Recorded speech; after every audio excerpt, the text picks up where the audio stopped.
Bienvenue sur notre live qui devient une grande retrouvaille, qui devient un moment incontournable pour les enfants de Dieu qui sont avides d'apprendre, qui sont avides de pouvoir s'informer et se former au quotidien. Je suis Rodriguez Mokassa.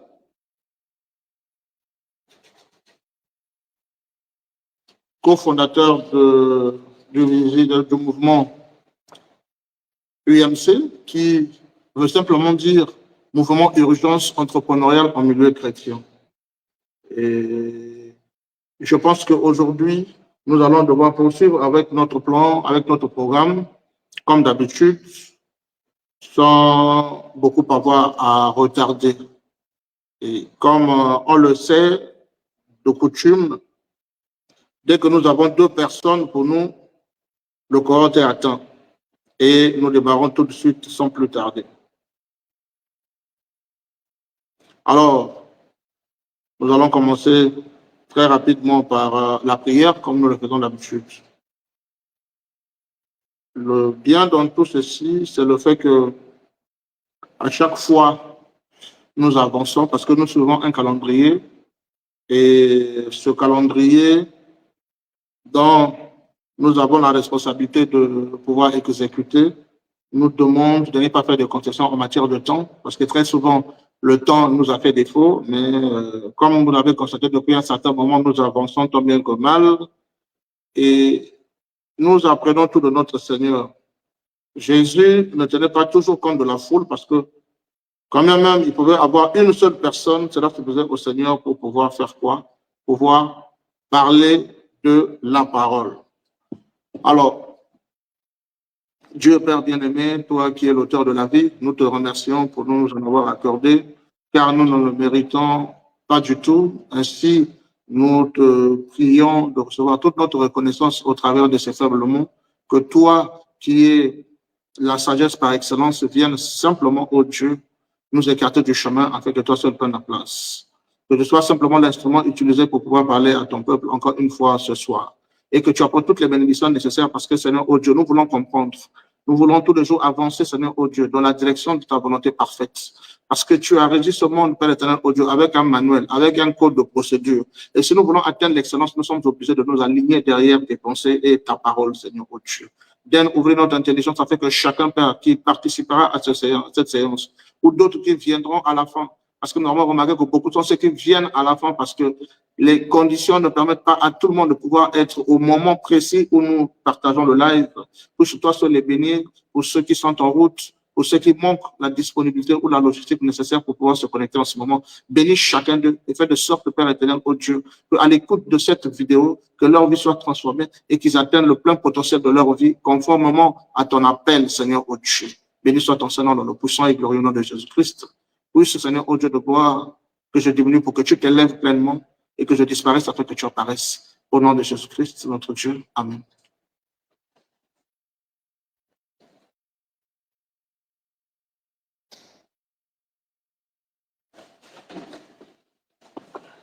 Alors, c'est parti.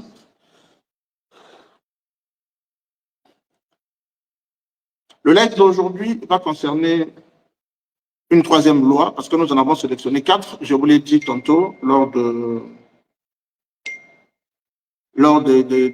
lives précédents. Et aujourd'hui, nous allons aborder notre 3e live en ce qui concerne notre grand thème intitulé « L'homme ne peut recevoir que ce que lui a été donné du ciel ». Et dans le sous-thème, nous avons traité le premier thème comme étant le thème de la propriété, la loi de la propriété. Nous avons eu comme 2e sous-thème la loi de la responsabilité. Et aujourd'hui, nous voilà en train de traiter un 3e thème. Excusez-moi.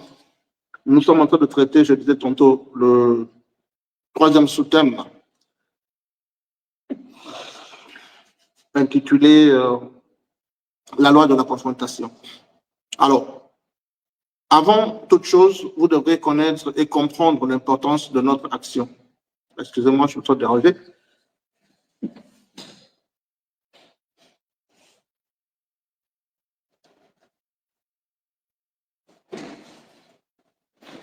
Désolé, je crois que je me suis fait choper une petite grippe, j'allais dire. Alors, voilà. Donc, je disais que je voulais poser des bases afin que tout soit clair. Il y a certainement ceux qui ne connaissent pas l'importance de notre action. Il y en a même des proches qui me disent, mais donc finalement, bientôt, tu vas ouvrir une église, d'autres m'appellent pasteur et tout ça. Bon, c'est bien, c'est pas mauvais, toutes ces choses-là. Mais je pense qu'il faut situer les choses. Il faut situer l'auditoire, il faut situer les membres, il faut situer toute personne qui participe à ces lives, de comprendre réellement quelle est l'action que nous sommes en train de mener au travers de toute cette série de vidéos que nous faisons. Alors, c'est une mission qui nous est à cœur depuis plusieurs années et nous répondons justement à l'appel du Seigneur qui, après constatation, après certainement souffrance et douleur que nous avons portées au fil des années, en ce qui concerne le fait de voir la plupart des cas, les chrétiens, comme on les appelle souvent, passer par des situations, mais vraiment des situations pas intéressantes à l'œil nu. Et bien même dans le cadre moral, leur situation n'est pas la bonne. Pas la bonne pourquoi? Parce que lorsque nous lisons la Bible et que nous regardons la réalité de ceux-là qui sont censés pratiquer la Bible, nous voyons deux chemins ou sinon deux images littéralement opposées. Sinon, tout comme. Alors, nous nous sommes mis dans la réflexion et la réflexion nous a plongé dans la compréhension de certains principes spirituels qui ne sont pas enseignés à l'Église, qui pourtant se trouvent dans la Bible, qui freinent l'épanouissement sur plusieurs domaines, les enfants de Dieu, qui les freinent à pouvoir prendre de l'essor, à pouvoir rebondir de leur situation. Ils sont venus à l'Église tels qu'ils sont et ils sont restés où ils sont demeurés tels qu'ils sont venus. Il est vrai que Jésus dit, venez à moi tel que vous êtes. Nous venons avec nos fardeaux, nous venons avec nos manquements, avec nos difficultés, avec tout ce qui va avec. Je dirais même avec notre pauvreté, parce que la pauvreté ici ne concerne pas que le matériel. La pauvreté sous la compréhension de la parole, parce que lorsque Ésaïe parle là-bas, avant Jésus, Jésus quand il arrive, il dit, heureux les pauvres en esprit, car ils verront Dieu. Donc la grande pauvreté ici repose sur l'esprit de celui-même qui est censé recevoir les bienfaits de la visitation de Christ. Donc, vous devez comprendre que la pauvreté dont nous parlons souvent et dont nous parlerons au cours de cette session et des sessions à venir ne réside pas nécessairement sur les biens matériels, mais surtout sur le plan spirituel. Parce que Jésus a été précis. Nous lisons la Bible, mais des fois, on a comme l'impression de ne pas comprendre ce que nous lisons. Mais si nous ne pouvons pas comprendre, nous, à qui cette lettre d'amour est destinée de la part de notre époux, qui est le Seigneur Jésus-Christ, il faudrait bien se demander finalement à qui profitent ces informations. Parce que sachez que la nature a horreur du vide. Si vous qui êtes l'épouse à qui la lettre d'amour était destinée pour votre bien-être, pour votre épanouissement et tout ce qui va avec, vous n'avez pas pu saisir cette vision de pratiquer, de d'abord comprendre et ensuite mettre en pratique, si vous voulez, on exergue ces informations à votre profit, eh bien, d'autres personnes viendront uniquement dans votre camp, prendre ces informations et partir avec pour aller les exploiter. Et demain matin, ce sont eux qui se mettent en dessus de vous, alors que la Bible promet de faire de nous la tête et non la queue. Voyons toutes ces choses, non seulement que de par le passé, nous nous sommes posés autant de questions et que nous nous sommes mis dans une situation de réflexion, sinon de méditation profonde dans la parole de Dieu, afin de parvenir à cerner, sinon comprendre ce qui se jouait, parce que nous avons demandé au Seigneur, avec d'autres membres, de nous aider. Moi, personnellement, ça m'a tourmenté pratiquement toute ma vie. Et un jour, Dieu va te dire, bah, écoute, prends ces choses avec la compréhension que tu as, enseigne ces choses-là au peuple. Dieu nous ordonne un enseignement, non pas parce que nous sommes les plus intelligents, mais parce que notre souci a été de porter ce fardeau, de vouloir comprendre ce qui n'allait pas, de vouloir trouver des réponses. Et lorsque vous avez trouvé des réponses, vous devez les apporter et les partager aux autres. C'est ce qu'a fait la femme samaritaine, la femme du puits. Lorsqu'il a rencontré Jésus, et il a dit que le Messie, quand il viendra, d'après les enseignements que nous avons reçus de nos pères, on a dit qu'il discernera les esprits et les pensées du cœur. Jésus va dire à cette femme que c'est bien moi qui suis là devant toi. Et cette femme n'a plus eu quoi que ce soit. Elle avait juste besoin de la confirmation. Elle a abandonné sa cruche Elle a fui dans la ville, elle a couru pour venir dire aux hommes de la ville, dire, vous qui êtes ici, qui dormez, qui passez votre temps à la distraction, venez voir l'homme que j'ai découvert là-bas au puits. Est-ce que ce n'est pas le Messie? Et la Bible dit que beaucoup de personnes sont venues faire eux-mêmes le ce que nous appelons par le Saint Thomas. Ils sont venus voir et ils étaient convaincus. Et c'est cette ville, il y a eu ceux-là qui ont donné leur vie au Seigneur, ceux qui se sont convertis et qui ont accepté Jésus comme étant le Messie, promis en leur jour. Et c'est la même chose que nous également, nous avons eu mandat de faire. Après la compréhension et la connaissance de ces choses, nous devrions, comme la femme samaritaine, aller témoigner. Et le témoignage, c'est ce que nous apportons ce soir. Donc, du coup, nous, notre mouvement a pour caractère ou pour but, si vous voulez, de pouvoir éveiller les consciences des chrétiens, leur montrer que prier seul ne suffit pas, leur montrer que jeûner seul ne suffit pas. Autant pour moi. J'étais content tout à l'heure, je ne sais pas ce qui m'arrive. Bon, ok, on va foncer quand même. Alors, et donc du coup, au-delà de la prière, au-delà des jeûnes, au-delà des actions que nous menons à l'église, au-delà de payer nos dîmes, c'est pas croyable ça. En tout cas, vous allez me supporter. Tel que ça a commencé, je pense qu'on va aller jusqu'au bout de la vidéo avec ce petit dérangement. On comprend que l'ennemi aussi parfois opère de plusieurs façons. Ne voudrons pas que vous puissiez accéder à ces vérités. Et donc, au-delà de ces choses, vous allez certainement nous demander, mais oui, l'église, qu'on nous enseigne, c'est prier, c'est payer sa dîme, c'est être fréquent comme membre de l'église, c'est participer à toutes les activités de l'église, en attendant d'aller au ciel parce que nous devons naître de nouveau, ainsi de suite. Tout ça, c'est bien. Mais vous devez comprendre que le véritable sens pour lequel Dieu nous a placés sur terre n'est pas d'aller à l'église, je le dis et je l'assume, n'est pas seulement d'aller à l'église, aller faire toutes ces choses que je venais de citer, mais c'est de comprendre quelle est la mission de ta vie. Pourquoi est-ce que Dieu t'a appelé sur terre? Qu'est-ce qu'il attend que tu accomplisses en tant que fils de Dieu? Parce que j'ai lu ce verset plusieurs fois ici, qui dit que aussi longtemps, c'est le roi Salomon qui le dit, aussi longtemps que l'héritier est un enfant, il ne diffère en rien de l'esclave.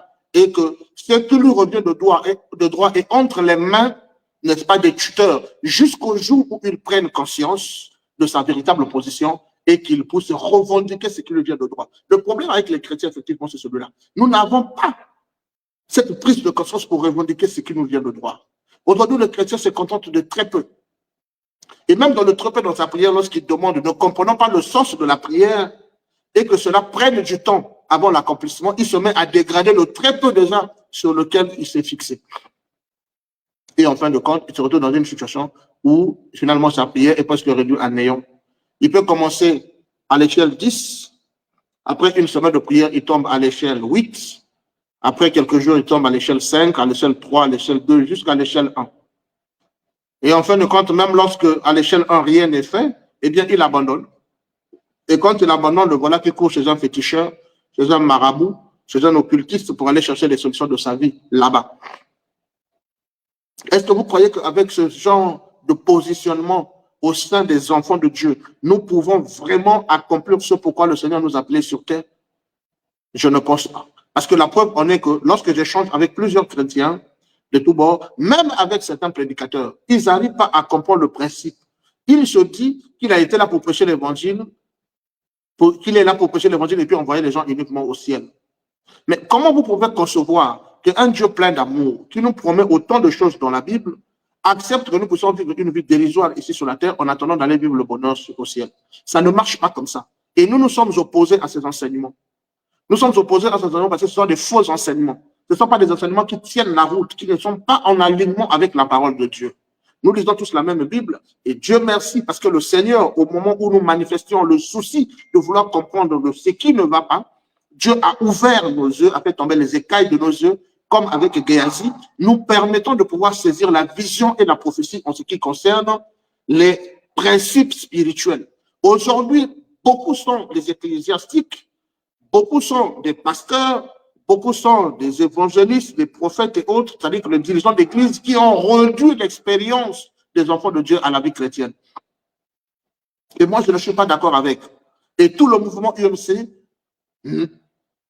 prend une même position. Nous ne sommes pas d'accord avec ce genre d'enseignement. Parce que pendant que vous ne pouvez pas enseigner aux gens la véritable réalité des choses, c'est-à-dire que le vrai positionnement d'un fils de Dieu, et que vous vous justiez du vrai positionnement d'un fils de Dieu, il y a deux poids, il y a deux mesures. Et c'est cette injustice que nous décrions, en fait, avec la façon de faire des chrétiens.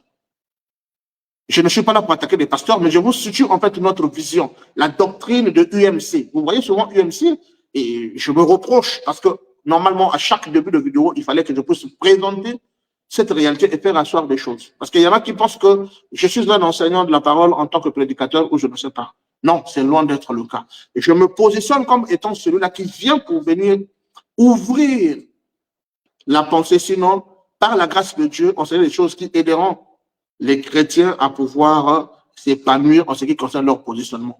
La Bible dit que lorsque vous entendez sa voix, n'endurcissez pas vos cœurs. Si vous pensez que c'est moi qui vous parle en tant qu'un individu, vous passez à côté parce que Dieu passe toujours par un homme pour pouvoir faire quoi? Apporter une lumière.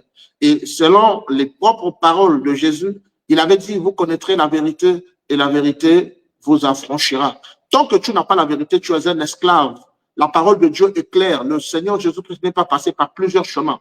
La vérité qui vous affranchit, c'est la vérité qui vous libère. Mais de quoi êtes-vous otage et prisonnier? C'est la question que vous devez vous poser. C'est les enseignements qui n'emmènent pas la parole dans son entièreté. Aujourd'hui, on nous enseigne des choses qui conduisent à la célébrité. Mais on s'en fout éperdument, nous n'avons pas besoin de la célébrité. Nous avons besoin d'être admirés et appréciés de Jésus. Qu'il y ait 1000 personnes, qu'il y ait une personne, j'enseignerai comme si j'enseignais à 10 personnes.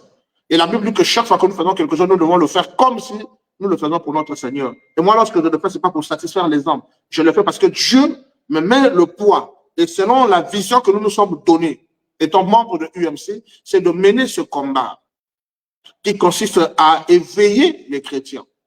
C'est de mener ce combat qui consiste à ouvrir l'œil des enfants de Dieu, parce que longtemps nous avons été trompés, et de l'autre côté, longtemps nous avons été négligents en ce qui concerne notre responsabilité en tant que fils de Dieu. Oui, d'un côté, on peut peut-être accuser, pointer un doigt accusateur auprès de certains prédicateurs qui, certainement, n'ont jusque-là pas la véritable vision du but pour lequel Dieu a envoyé chaque individu sur la terre, mais aussi nous indexons les chrétiens que vous êtes. Et la grande responsabilité vous revient parce que vous ne vous êtes pas posé des questions fondamentales. Ce que j'ai appelé au cours du live passé les questions existentielles. D'où tu viens, c'est la question que tu dois te poser. Où est-ce que tu te trouves? Où comptes-tu aller? Pourquoi faire et pour quelle finalité? Vous devez vous poser ces questions parce que ce sont ces questions-là qui vous permettent de vous positionner. Alors, si vous posez déjà la question de savoir d'où tu viens, là-bas d'où tu viens, il n'y avait pas de chrétiens là-bas.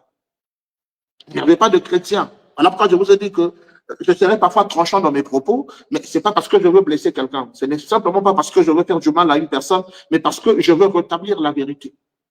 Et cette vérité, c'est celle qu'il nous faut afin que nous atteignions la connaissance.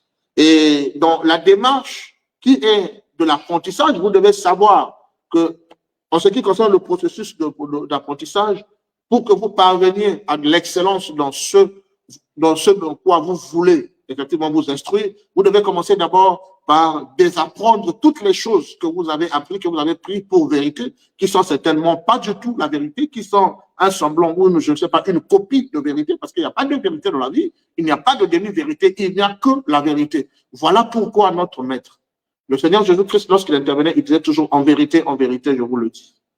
Pourquoi? Parce qu'il savait que la vérité serait mal transformée. Le mot prendra un autre sens après son départ. Voilà pourquoi il a insisté 2 fois sur la vérité. Il pouvait simplement dire en vérité, je vous dis. Mais s'il disait en vérité, je vous le dis, c'est parce qu'il tenait une grande importance qu'il attachait à la vérité, parce que c'est celle qu'il nous faut. Et il a dit plus tard, il a expliqué lui-même le pourquoi qu'il s'attachait au mot vérité. Il a dit, vous connaîtrez la vérité et celle-ci vous affranchira. Parce qu'il savait que le peuple de Dieu était opprimé à cause du manque de connaissances. Et l'apôtre Paul a dit qu'après son départ, les loups viendront, se déguiseront en brebis au sein des églises pour s'aimer la discorde. De même que dans le jardin d'Éden, le serpent s'est personnifié, l'ennemi, donc le diable s'est personnifié dans la personne du serpent et a pu séduire Ève, qui est le type de l'épouse avec Adam y compris, la même chose reviendra parce que la Bible dit par Salomon que ce qui a été, c'est ce qui sera. Donc, vous trouverez dans des églises des pasteurs, des prédicateurs d'évangile qui viendront au nom de Jésus, mais qui en réalité sont les ennemis de Jésus, qui viennent pour vous séduire. Voilà pourquoi l'apôtre Paul dit, prenez garde afin de ne pas être séduits par des vains discours, parce que beaucoup viendront avec des discours mielleux, beaucoup viendront vous prêcher le voyage, vous prêcher le mariage, vous prêchez le brisement des liens familiaux, vous prêchez le succès financier dans vos affaires, ainsi de suite. Prenez garde à ces choses-là, parce que dans toutes ces choses-là, il y a une démarche que le Seigneur a établie. Et lorsque les gens viennent pour vous séduire avec ces mots, vérifiez la parole, est-ce qu'ils sont en alignement avec la parole. Lorsque un prédicateur vous demande, par exemple, de pouvoir donner 1 million qui ne représente rien pour vous, afin qu'il vous bénisse, qu'il prie pour vous, ça devient de l'escroquerie. Ça devient de l'escroquerie. Parce que Dieu, en réalité, n'a pas besoin d'argent. Lorsque Dieu nous demande la dîme, c'est pour voir notre soumission vis-à-vis de lui. C'est un signe de reconnaissance auprès de celui qui est le Jéhovah Jireh. Et je pense que lors de la dernière loi que nous verrons, je parlerai des 7 noms de rédempteurs de Jéhovah, où je vais expliquer la tribu d'intervention de Dieu dans les 7 dimensions qui caractérisent la vie d'un homme, ainsi que ses besoins. Vous comprenez que tout avait déjà été donné. Tout avait déjà été placé. Ce n'est pas un pasteur qui t'apporte quelque chose. C'est vrai, le prédicateur, Dieu passe par lui, mais ce n'est pas la connaissance que nous prenons pour que Dieu puisse exaucer une prière. Et le mécanisme de l'exaucement de prière avait déjà été placé par Dieu. Ça veut dire que quand un homme vous enseigne, qu'il vous dise que ça passe par lui, c'est un mensonge. Vous enseignez à y accéder, c'est une autre chose. Et même lorsqu'on parle de la dîme ne bénit pas. La dîme, je le répète, ne bénit pas. Hier, je pensais que la dîme bénissait. Et je ne dis pas ici aux gens de ne pas payer la dîme. Non.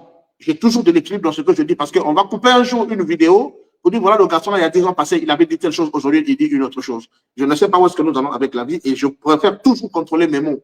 Je ne dis pas qu'il ne faut pas payer la dîme, que la dîme n'est pas importante, mais je vous emmène juste à comprendre que dans le processus de la bénédiction matérielle et financière, ce n'est pas la dîme qui bénit. Il y a certains principes que je vous enseignerai lorsque nous allons commencer avec les enseignements sur la spiritualité des affaires.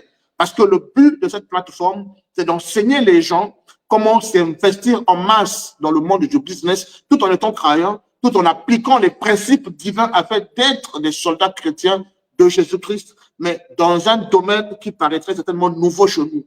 Nous, ce que nous voulons produire au travers de notre mouvement, ce n'est pas produire des gens qui sont riches pour la société, mais en faire des disciples financiers. Parce qu'en dehors des disciples qui pouvaient prêcher l'évangile au jour de Jésus, il y a un côté qu'on n'a pas perçu ou qu'on a négligé par pure volonté, c'est le côté où il y avait des disciples financiers qui accompagnaient avec Jésus. Nous voyons les 12 disciples qui ont marché avec lui, excepté Judas qui était de la semence du serpent, mais dans la coutume juive, on ne mettait pas en avant premier les femmes.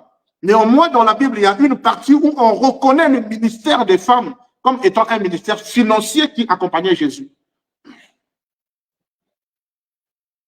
Donc, il y a ce côté-là où nous mettons un accent sur les disciples financiers. Moi, je suis un disciple financier pour le royaume. D'autres membres sont des disciples financiers pour le royaume. Et nous voulons populariser cette vision qu'il n'y ait pas seulement ceux qui vont imposer les mains aux malades, qu'il n'y ait pas seulement ceux qui vont enseigner la parole, mais qu'il y ait ceux-là qui doivent investir le monde séculier tout en respectant la démarche divine, tout en étant conscients sur le plan spirituel, qu'est-ce qu'ils sont en train d'accomplir qui, sans doute, serait en harmonie avec la volonté du Seigneur. Voilà ce qui est de la vision de l'UMC. Et donc, chaque fois que nous faisons des enseignements sur cette plateforme, c'est pour emmener les gens à atteindre cette dimension. Si tu n'es pas en alignement avec cette dimension et que tu penses que tes prédispositions ne te permettent pas de pouvoir être au final un disciple financier, ben, tu peux ou ne pas assister à nos lives, certainement tu ne perdras rien. Mais ici, le but, c'est d'enseigner les gens. Parce que même si tu n'es pas disciple financier, mais nous t'enseignerons avec la révélation de l'esprit, en harmonie avec la parole, comment est-ce que tu dois retrouver ton identité en Christ et comment est-ce que tu peux parvenir à la meilleure situation de ta vie que celle que tu as aujourd'hui. Non pas parce que nous allons vous donner une formule magique, mais nous mettrons à votre disposition les connaissances nécessaires pour que vous puissiez revendiquer votre véritable position en Jésus. Voilà pour ce qui est de l'UMC. Alors, j'ai dit tantôt que nous sommes sur notre troisième enseignement en ce qui concerne ce qu'un homme peut recevoir si ce n'est ce qui vient de la part du ciel. Ce qui vient de la part du ciel, c'est ce qui vient de Dieu. On est d'accord là-dessus. Alors, si jamais il t'est arrivé un jour de penser qu'une bénédiction pouvait arriver à force de tes efforts, ou parce que tu connais Y, ou parce que voilà, quelqu'un te devait t'appuyer et tu penses que ce sont tes efforts, eh bien, il faudrait te tromper simplement. Il faudrait te tromper, j'allais dire, parce que tout ce que tu reçois de la part de Dieu. Et nous avons enseigné ici, je pense qu'on en parlera assez dans cette vidéo, que tout ce que nous possédons ne nous appartient pas. Ne nous appartient pas, mais cela appartient à un propriétaire. Voilà pourquoi dans nos enseignements, nous avons commencé par la première loi, qui est la loi de la propriété. Et le propriétaire, c'est le Seigneur Jésus-Christ. On va lire. On va lire en posant le décor. Nous avons un premier verset ici. C'est Romains. Romains 14, à partir du verset 10. Permettez-moi de lire rapidement parce que je ne l'ai pas noté. Et ce qui nous permettra d'entrer directement sur notre sujet de ce jour. Romains 14, 10 à 12. Je lis dans le nom du Seigneur. Mais toi, où est-ce que j'en suis? Excusez-moi. C'est bien cela? Oui. Ok, c'est bien cela. Mais toi, pourquoi juges-tu ton frère?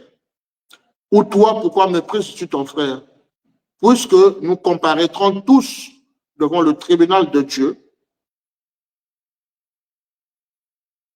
car il est écrit, je suis vivant, dit le Seigneur. Tout genou fléchira devant moi et toute langue donnera gloire à Dieu.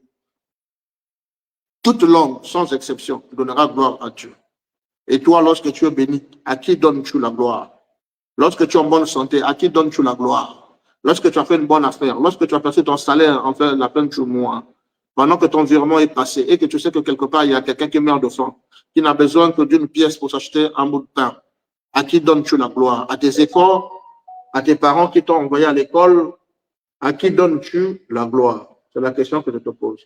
Je crois qu'à partir de là, vous commencez à comprendre l'alignement avec le thème que nous sommes en train d'aborder. Tout passe par le Seigneur. Je poursuis. Car il est écrit, je suis vivant, dit le Seigneur, tout genou fléchit devant moi et toute langue donnera la gloire à Dieu. Ainsi, chacun de nous rendra compte à Dieu pour lui-même. C'est le verset 12 ici qui est très important. Il dit, ainsi, chacun de nous rendra compte à Dieu pour lui-même. Qu'est-ce que ça veut dire? Ça veut simplement dire que même toi, tu ne t'appartiens pas à toi-même. Si tu ne t'appartiens pas à toi-même, combien à plus forte raison ce que toi tu possèdes? Nous en avons assez parlé au cours de la séance passée. Ta voiture appartient à Dieu, ta maison appartient à Dieu, ta garde-robe appartient à Dieu, ton téléphone, il appartient à Dieu. Est-ce qu'avec ton téléphone, tu rends gloire à Dieu, le fait de le posséder? Est-ce qu'avec tes vêtements, lorsque tu t'habilles pour la gloire de Dieu ou tu t'habilles pour le Matthias? Est-ce que tu prends assez bien soin de tes habits? Parce que ces habits-là, en réalité, Dieu te les a confiés afin que tu parviennes à les gérer. Non seulement que tu les portes, mais que tu sois capable de pouvoir gérer ce vestimentaire. Lorsque tu as une voiture, tu ne la prends pas soin, tu la nettoies pas, tu l'entretiens pas comme il se doit. Et c'est toi qui es à genoux en train de prier que Dieu te donne un jet privé. Est-ce que ça a un sens? Ça n'a pas de sens. Tu as à peine une moto. Tu ne prends pas soin de cette moto. Tu pries que Dieu te donne la voiture. Et pendant que tu pries qu'il te donne la voiture, tu es déjà incapable de gérer une moto. Tu es incapable de l'entretenir.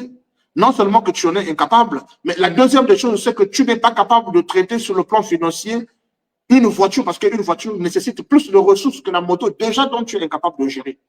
Même sur le bon sens, ce n'est pas cohérent. Et toutes ces choses-là, c'est la confusion qui est rentrée dans les têtes des chrétiens qui n'arrivent pas à comprendre que Dieu fonctionne d'une certaine manière. Et Dieu est un Dieu d'ordre, comme dit la Bible. Et il met toujours l'ordre dans le processus de tout ce qu'il accomplit. Et si tu veux marcher en harmonie avec les principes spirituels, il va falloir que tu t'harmonises. Il faut que tu t'harmonises, sinon il n'y a rien pour toi. Il n'y aura rien pour toi. La Bible le dit clairement, qu'il ne peut pas te donner. Alors, il ne faut pas se méprendre. Ce n'est pas parce que tu jeûnes, parce que tu te mets à genoux, tu pries et tu penses que Dieu est obligé de t'exaucer. C'est archi faux. Dieu n'exauce pas nos prières. Aujourd'hui, je vous donne cette révélation puissante. Et là-dessus, je m'assume. Même après 40 ans, je dirais la même chose. Dieu n'exauce pas des prières. Tu peux prier, tu peux jeûner pendant 40 ans. Tant que ta prière n'est pas en alignement avec les principes spirituels déjà préétablis, Dieu ne fera rien avec toi.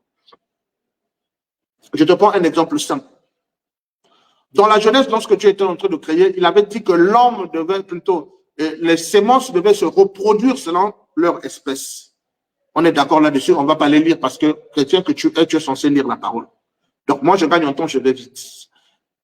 Chaque semence devait se reproduire selon son espèce. Tu peux lire Genèse 1, Genèse 2, tu trouveras toutes ces choses-là. Alors, lorsque nous prenons rien que ce verset, vous comprenez, selon la loi de la nature, un principe que Dieu a fixé, un principe spirituel, qui, par conséquent, devient un principe naturel, parce qu'avant qu'il devienne un principe naturel, il est spirituel au départ. Vous prenez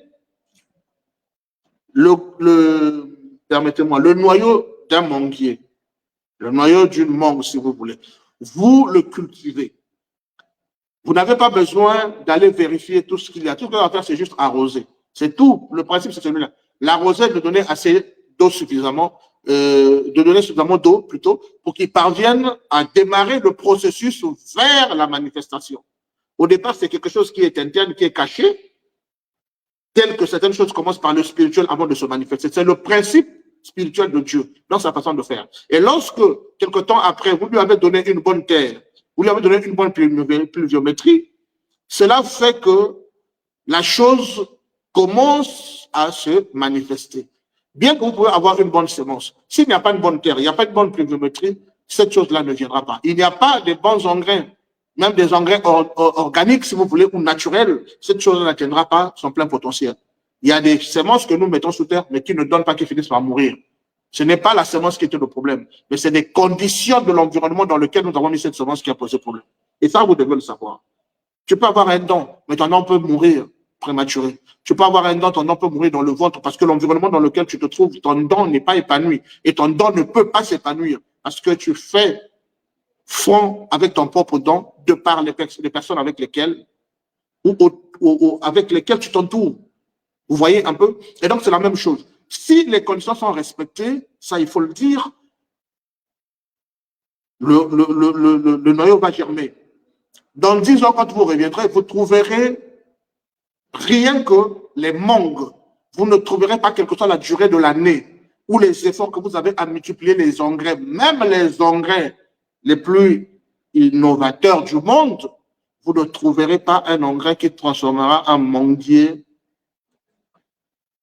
en un palmier. C'est impossible. Ouais, vous allez peut-être faire la confusion avec le greffe. Je ne parle pas du greffe ici. Je ne parle pas du greffe. Le greffe, ça devient l'hybridation. Je parle de ce qui est naturel dès le commencement. L'hybridation, c'est la pensée humaine. Mais la pensée de Dieu, c'est le naturel. Donc, si vous voulez briser l'ordre spirituel pour votre intérêt, cela ne marchera pas. Les gens pensent que Dieu, c'est quelqu'un que l'on peut manipuler, qu'on peut amadouer chaque fois quand on a un problème. Lorsqu'on a un problème qui nous dépasse, nous voilà pour aller jeûner. Seigneur, Seigneur, pense à moi. Seigneur, fais ceci.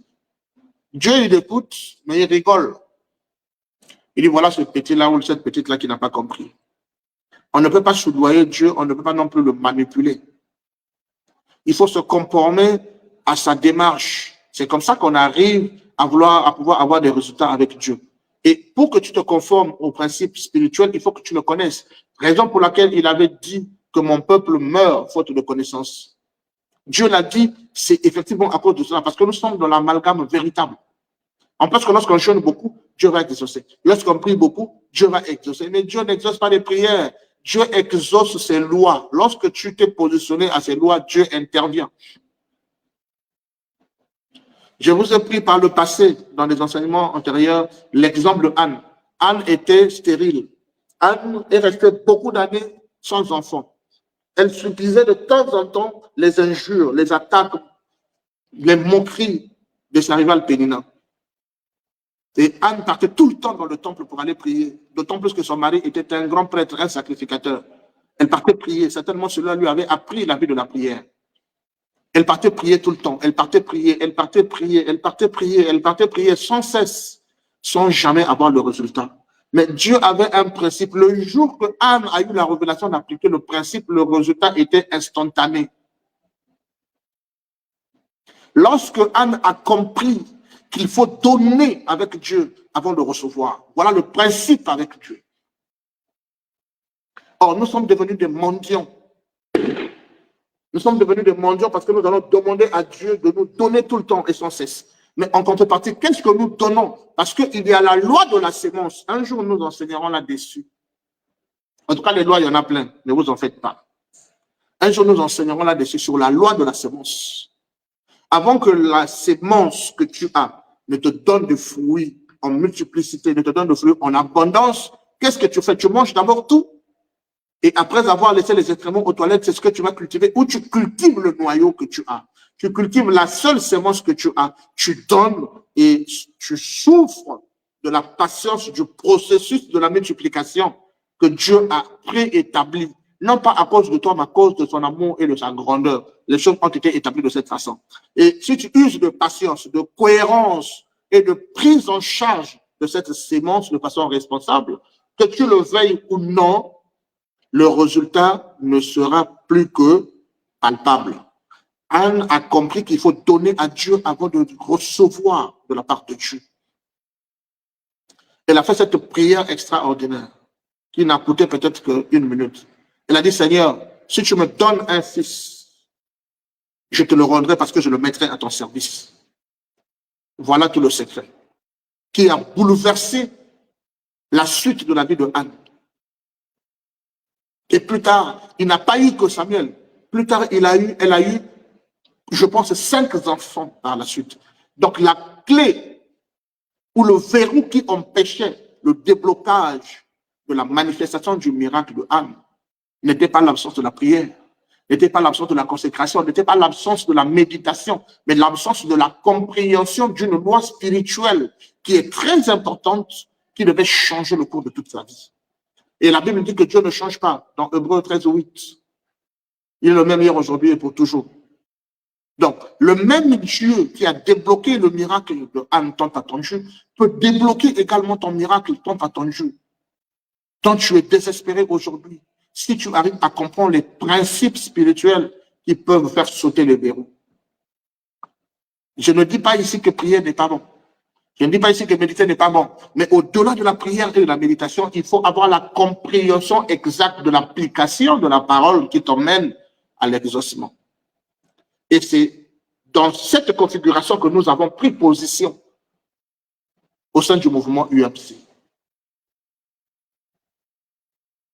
Le dernier verset que nous avons lu ici, la Bible a dit dans Romains 14 au verset 12 qu'on nous appellera, ainsi chacun de nous rendra compte à Dieu pour lui-même. Donc si Dieu te provient que tu rendras compte de toi-même, alors fais attention à ce qu'il t'a donné en gestion. Et si tu gères ce qui appartient à Dieu, tu n'es qu'un gestionnaire. Et dans le langage ou dans le jargon de la Bible, tu es un intendant. Et chez nous, nous prenons l'intendance. Nous prenons l'intendance. Voilà pourquoi je préfère, même s'il y avait le choix d'obliger les gens de m'appeler ou de solliciter qu'ils m'appellent, s'ils ne peuvent pas m'appeler disciple financier de Christ, ben qu'ils m'appellent intendant de Jésus-Christ. Parce que tout ce que j'ai, je le possède de par lui. Je préfère être appelé un intendant que d'être appelé un chrétien. Parce qu'en réalité, le système chrétien a failli. Ce système, il est caduque. Et ce que nous devons faire, c'est le retour à la parole littérale, à la parole originale, non pas aux pensées des gens, non pas aux expériences vécues des gens, mais sur l'application de la parole mot à mot, sans interprétation. C'est comme cela que nous pouvons atteindre le succès. Alors, je vais lire encore autre chose ici. C'est Ecclésiaste 9, 10 plutôt, ouais, 9 à partir du verset 10. La Bible dit, tout ce que ta main trouve à faire avec force, fais-le car il n'y a ni œuvre, ni pensée, ni science, ni sagesse dans le séjour des morts où tu vas. Qu'est-ce que la Bible veut nous dire par là? La Bible nous emmène juste à comprendre qu'il y a un temps pour toutes choses sous le soleil. Et pendant que tu es fort, pendant que tu as la possibilité d'exécuter avec force ce que tu peux, fais-le. Mais attention, ne fais pas tout et n'importe quoi. Fais ce pourquoi Dieu t'a appelé. Voilà pourquoi l'identification est très importante, mes amis. Bien aimés dans le Seigneur, si vous n'avez pas cette dimension de la compréhension des choses, vous allez faire des choses où vous passez votre temps, vous vous donnez en entier. Et plus tard, vous ne pourrez plus faire marche arrière. Parce que ce jour-là, lorsque vous serez fiers devant le jugement du trône blanc pour dire au Seigneur, j'ai été un vaillant soldat pour toi au ciel, il te dira, arrière de moi, je ne t'ai pas connu. Ouvrier de l'iniquité. Mais c'est quoi l'iniquité à la base? L'iniquité, c'est d'être en train de faire ce qui n'est pas en harmonie avec la parole de Dieu, ce qui n'est pas en harmonie avec le bon sens, ce qui n'est pas en harmonie avec ce qui est juste. Toutefois que tu fais une entorse à la justice, tu es simplement en train de commettre l'iniquité. Donc l'iniquité ici, ce n'est pas un péché lié au sexe ou quoi que ce soit. L'iniquité, c'est juste poser des actions injustes. Et si tu le fais à cause de la popularité, quand même tu sais que tes enseignements sont en train de conduire les gens en enfer et que tu continues à enseigner, c'est l'iniquité. Le problème, ce n'est pas d'avoir une église, ce n'est pas d'avoir les fidèles, mais le problème, c'est d'avoir une église des fidèles et aussi un enseignement équilibré sur la base de la parole. C'est cela le plus important. Et donc, pour que nous puissions avoir une idée de réflexion générale sur notre thème, qu'est-ce qu'un internaute? Qu'est-ce qu'un chrétien? Nous devons juste retenir que nous sommes tous les gardiens des ressources de Dieu, des capacités et des opportunités que Dieu nous confie. Les opportunités, les relations, tout ce que Dieu nous confie. Nous en sommes des gérants et des garants. Et un jour, chacun de nous sera appelé à rendre compte de la façon dont nous avons géré ce que le Maître nous a donné. Comme les serviteurs de la parabole du talent, nous serons appelés à expliquer comment nous avons géré tout ce qui nous a été remis à gestion, y compris notre temps, notre argent, nos capacités, nos informations, notre sagesse, nos relations et notre autorité. Nous allons tous rendre compte aux propriétaires légitimes de la manière dont nous avons géré ces choses qu'il nous a confiées avec amour. Et chaque individu, chrétien ou pas sur terre, devait être conscient de cette responsabilité. Parce que si tu n'es pas conscient de cette responsabilité, c'est très difficile qu'un jour que tu prétendes au salut, même si tu avais passé ton temps dans l'église, dans la prière et tout ça, cela ne comptera que très peu si tu n'es pas à mesure de justifier ce que tu as fait de ton temps. Imagine que tu passes tout ton temps dans la prière, du matin au soir. On voit des jeunes qui passent le temps à des activités de l'église.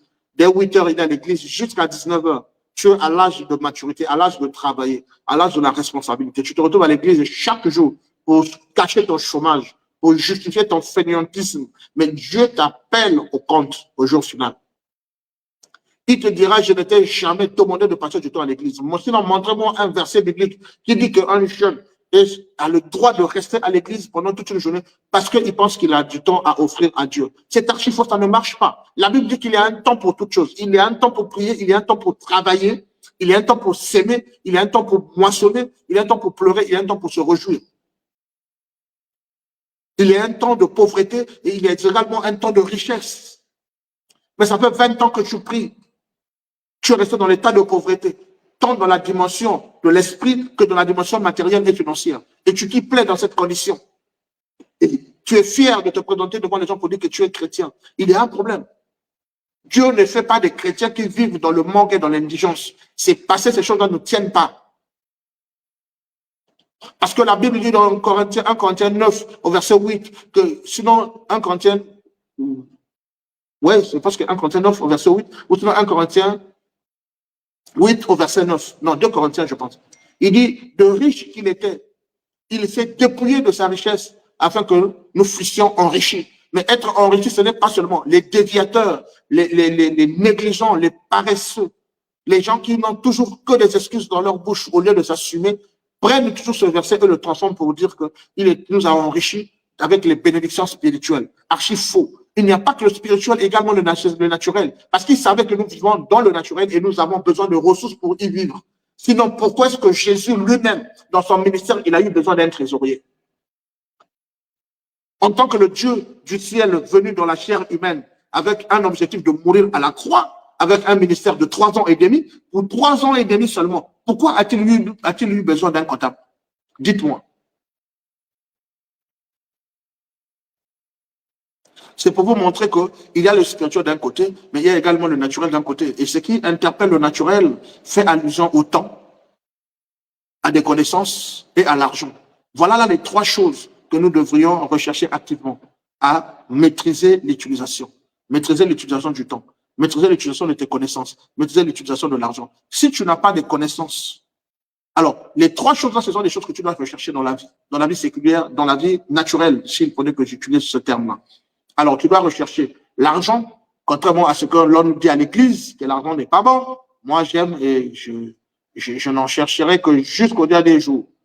Il faut chercher l'argent. Il faut rechercher les connaissances et puis il faut être capable de manager ton temps. Parce que le temps est la seule ressource qu'une fois après avoir perdu, on ne peut pas rattraper. Et donc, sachant que nos jours sont comptés sur la terre, nous devrions travailler activement, vivant comme si chaque jour était le dernier. Il faudrait que tu te demandes, avec les 3 ressources que tu es censé avoir, est-ce que tu en as déjà les 3? Si tu n'en as pas les 3, tu dois commencer d'abord à travailler activement pour compléter la ressource que tu n'as pas. Si tu n'en as pas parmi les 3, tu dois commencer par une première ressource. La première ressource que tu dois rechercher lorsque tu n'as pas les 3, c'est de rechercher d'abord les connaissances. Parce que les connaissances te donneront la capacité de pouvoir bien gérer ton temps. Tu ne peux pas bien manager ton temps en dehors des connaissances. Donc, il faut chercher premièrement les connaissances. Par la suite, tu cherches effectivement à pouvoir rechercher le management du temps. Tu dois être capable de bien gérer ton temps. Et une fois que tu as la capacité de bien gérer ton temps et des connaissances, tu sauras mettre à profit tes connaissances pour pouvoir gagner de l'argent. Or, ce que nous remarquons aujourd'hui, c'est tout le contraire. Les gens veulent gagner de l'argent sans développer de véritables compétences dont les gens recherchent ou les connaissances qui sont utiles à la communauté. Les gens ne sont pas capables de pouvoir manager leur temps tout en oubliant que nous sommes que des étrangers sur terre et que nous sommes ici pour une mission précise et qu'à la fin de toutes ces choses-là, nous partirons. Le temps ne tiendra pas compte de ta lenteur. Le temps ne tiendra pas compte de ton retardement. Si tu procrastines aujourd'hui parce que tu penses que tu n'es pas assez prêt, eh bien, il faut te poser la question de savoir qu'est-ce qui t'empêche d'être prêt. Va donc résoudre ce problème afin que tu sois prêt. Parce que ce jour-là, quand tu viens dire devant le Seigneur, Seigneur, je n'étais pas prêt, au moment où j'ai voulu m'engager, la mort m'a surpris, eh bien, tant pis pour toi. Parce qu'on a lu ici dans Ecclésiaste 9, 10, je répète encore cette chose-là. Tout ce que ta main trouve à faire avec ta force, fais-le car il n'y a ni œuvre, ni pensée, ni science, ni sagesse dans le séjour de mort où tu vas. Donc, chaque jour lorsque nous dormons, nous nous réveillons, nous sommes en train d'aller au plus grand rendez-vous qui nous attend. C'est là-bas, au séjour des morts, pour aller attendre la résurrection si notre maître tarde à venir. Et chaque jour compte. Dans l'économie de Dieu, chaque matin, Dieu te renouvelle le crédit de 24 heures. Chaque matin. Dieu te renouvelle cette économie dans le but d'en utiliser et surtout d'optimiser cette ressource à ton profit pour qu'au jour final, que tu sois fier de ton résultat, que tu sois fier de ce que tu as accompli. Mais tant que tu n'as pas compris la chose, bien aimé, tu feras tout ce que tu pourras, mais ça sera une perte de temps parce que tu n'aurais pas compris la manière que les choses fonctionnent. Et si tu as choisi la vision, ben, Dieu soit loué parce que tu aurais compris le plus grand secret de ce qu'il faut. Alors, si chaque jour, tu dois avoir 440 minutes que tu dilapides comme ça dans le loisir, dans les réseaux sociaux, dans des débats inutiles de la politique, de football, des artistes musicaux et de tout ce qui va avec, eh bien, tu es juste en train de dépenser ta ressource la plus précieuse sans que tu ne te rendes compte que ce n'est que tout ce que tu as. Et lorsque tu as la prise de conscience, tu devras faire un planning chaque jour de ta vie à consacrer un petit moment qui revient à Dieu. Je vous ai parlé de l'esprit de l'intendance. Dieu te donne 440 minutes par jours, mais il faudrait que tu donnes au moins 44, qu'est-ce que je dis, 4400 minutes par jour. Il faudrait que tu donnes au moins 44 minutes. Bon, bref, j'ai oublié le calcul. Bref, vous pourrez faire l'étude pour voir si une heure peut te donner 60 minutes, 10 heures te donne 600 minutes, 20 heures te donne 1200 minutes. Donc, si tu peux prendre le fisc, les 20 heures, tu prends 1200 minutes, il faudrait que tu disposes de 120 minutes à consacrer au Seigneur par jour. Ça, c'est la gestion que tu dois faire. Après, lorsque tu as fini de consacrer le temps de Dieu, tu as le temps de travail. Le travail, selon l'organisme international du travail, donc l'OIT, tu as 8 heures de travail. Au-delà de ces 8 heures de travail, il faudrait que tu te donnes au moins 2 heures de temps pour travailler sur tes projets, travailler sur ton avenir, penser à ce que tu es capable d'accomplir dans la société afin d'être reconnu comme étant une personne qui n'est pas venue de façon improductive sur la terre et partir sans laisser une seule trace, mais d'être capable et à mesure de pouvoir optimiser ton passage sur terre afin que tu laisses également ton empreinte comme les anciens, comme les généraux de la foi que nous avons connus dans la Bible, afin que tu laisses toi aussi ton empreinte sur le sable du temps. Qu'un jour, ceux qui viendront après toi parlent de toi, qu'ils disent un jour que ici a vécu un vaillant soldat, ici a vécu un fils de Dieu. Et tout cela dépend de toi. Moi, je vous ai dit, je le répète encore pour une dernière fois, je ne suis pas pressé, même s'il faudrait que nous finissions ce live avec 2 thématiques, encore 2 sujets, c'est tant mieux pour moi, pour vous que vous reteniez l'essentiel. Sur le chemin du processus de l'intendance, tu dois rechercher 3 choses. Le volet spirituel y est déjà. Tu as déjà compris en fait la vision. Maintenant, il te faut rechercher 3 choses. La première des choses que tu dois rechercher, si tu n'en as pas les 3, si tu as déjà les 3, Dieu merci. Si tu n'en as pas, tu dois rechercher d'abord la connaissance. La connaissance va t'offrir la compétence. Avec la connaissance que tu auras recherchée, tu auras la compétence de pouvoir bien manager la ressource temps. Parce que c'est la ressource, je le répète ici, la plus importante de toutes. Tu peux perdre de l'argent et un jour avoir une opportunité qui te fait gagner 10 fois plus.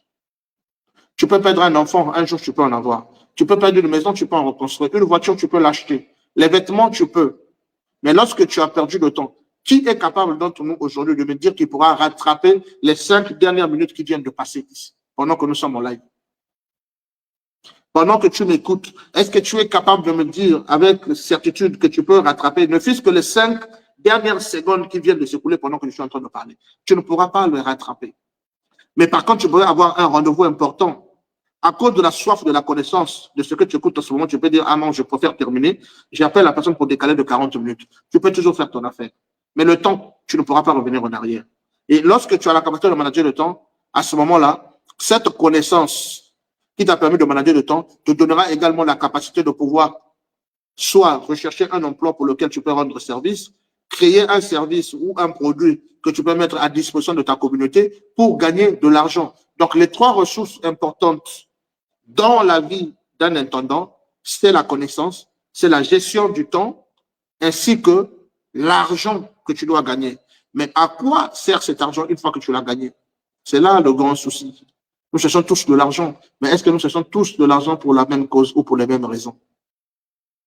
C'est ce qui fait toute la différence. La Bible dit que tu ne peux pas servir 2 maîtres. Soit tu sers Dieu, soit tu sers maman. C'est Jésus qui le disait. Toi, avec ton argent, tu sers qui?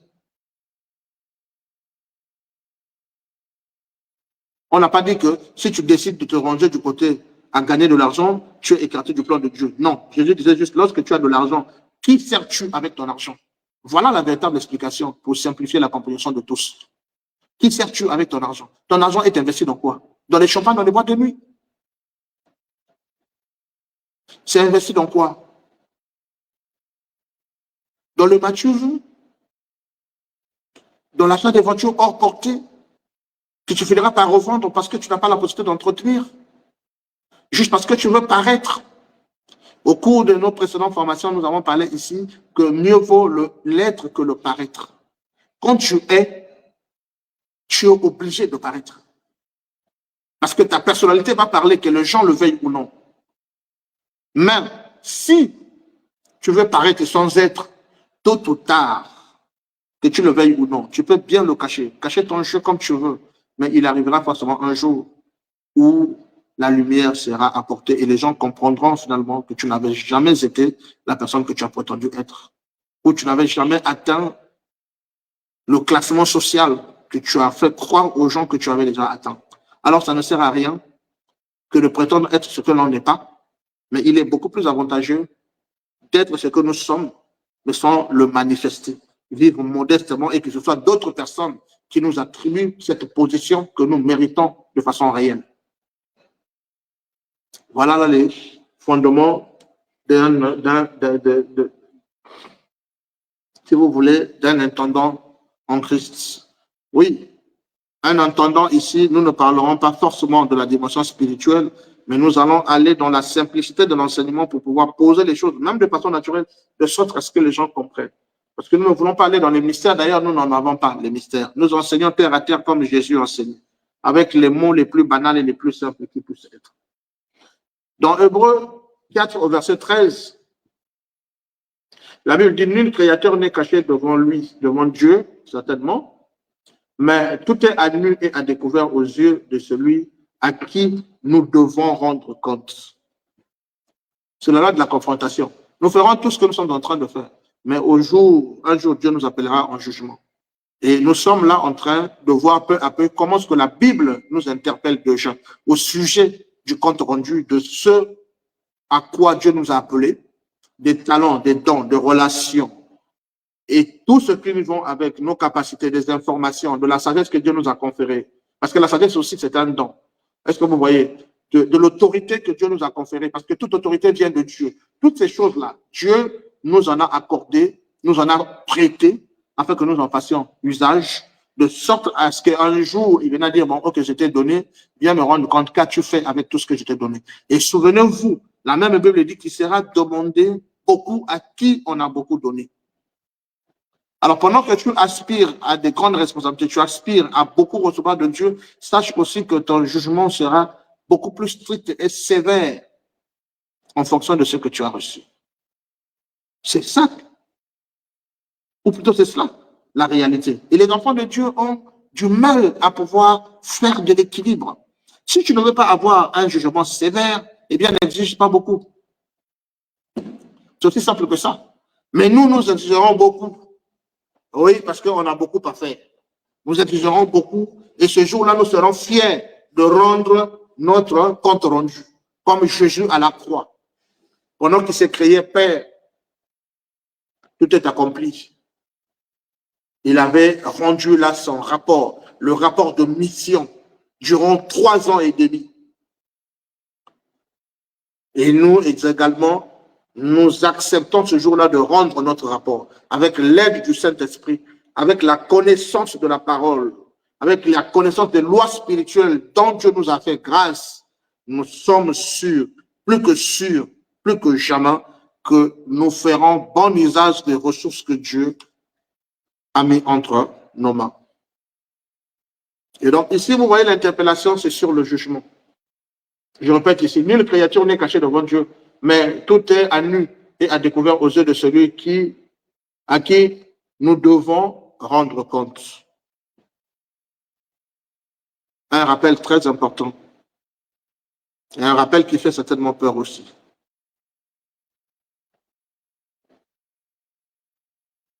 Je vais vous lire que des choses qui vont vous rappeler que ce que nous possédons là, c'est bien. Nous voulons des grandes choses, des choses de luxe et tout ça, mais il y a un piège derrière.